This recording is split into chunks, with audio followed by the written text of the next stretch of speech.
সেও মামা কেক কাটতেছে। এটা হচ্ছিল হ্যাপি ফ্যামিলি কেক। আমরা সবাই ভাগনা মামা ভাগ্নি এবং বড় বোন সবাই একসাথে মিলিত হয়েছে, যার কারণে একটা কেক এনে আমরা সবাই মিলে একটু খাবো। তো ওই কেকটার ভিতরে আমার ভালো লাগছে এইটুকুই, যেটা চকলেট, পুরাটা হচ্ছে চকলেট। যাক সমস্যা নেই, গরমের কারণে এরকম হয়েছে। তো বন্ধুরা, কেকের যে সাইড চকলেটটা আছে এটা গরমের কারণে আসলে নরম হয়ে গেছে। যা কাটতেছে আমার মেয়ে টুকটাক করে খাচ্ছে। সেও কাটছে, শ্রেয়া কাটছে, জয়া মামাটা খায় দেখো মজা কিনা। আমার দুই ভাগ্নি নরম হয়ে দেখছো ইয়ের কারণে, গরমের কারণে। অরেঞ্জ না ম্যাঙ্গো? ম্যাঙ্গো।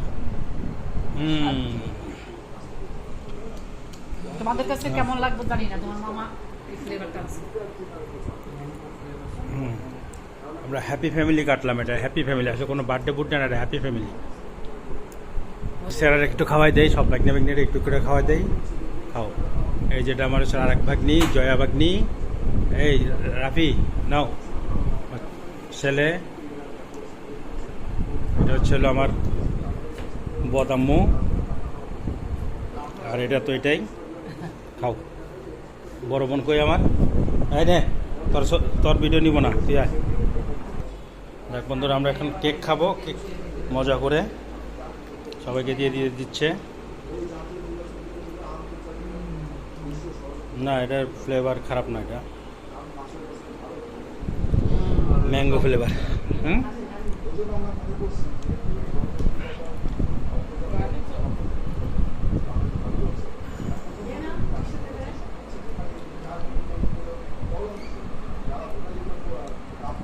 কালারটাও সুন্দর না?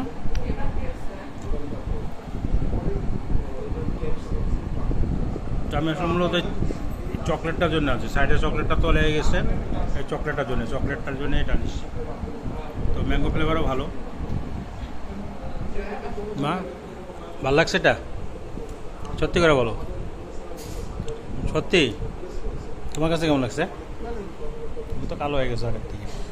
সেও তোমার কাছে কেমন লাগছে এটা? যাক, এটা ভালো হয়েছে। ঠিক আছে বন্ধুরা, ভালো থাকবেন, পাশে থাকবেন। এই আজকের ভিডিওটা এরকমই, মাঝে মধ্যে সবাই মিলে আনন্দ করবেন। আসসালামু আলাইকুম।